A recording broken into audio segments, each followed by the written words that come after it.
It's basically two things. It's your ability to manage your own emotions, and it's also your ability to read other people's emotions and to respond effectively to them. Is it intuitive? Is it something we learn? Are there some people who are much better at it than other people? Yes. Yes to all of those. Yeah. Some people are naturally better, especially people who have a lot of empathy.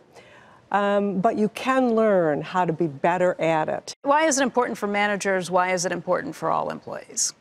Well, it's important for managers because they need to be more accessible to their folks, more open, more accessible, because that's how people respond to you as a human being. But unfortunately, and I cited some of this research, managers had the lowest EQ of all levels in an organization because they're not accessible. They remove themselves. So that's a big issue. And then as far as just day-to-day employees, it's important because you need to consider things like, am I in the right job for me in terms of the culture of the place? Sure. Right? How do I relate to everyone here? And those kinds of questions help you with your own peace of mind.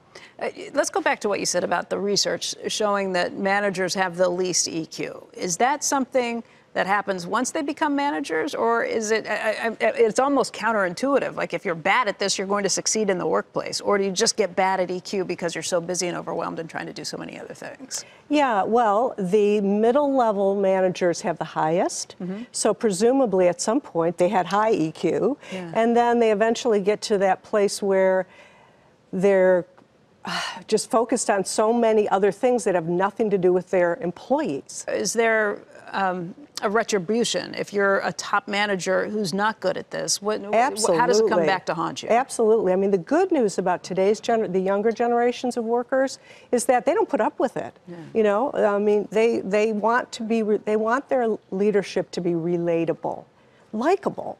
You know, somebody who will model for them. And if they don't have that, then it's no big deal for them to go somewhere else. So how can I work on my EQ? How can I improve it? Well, read the book. Sorry.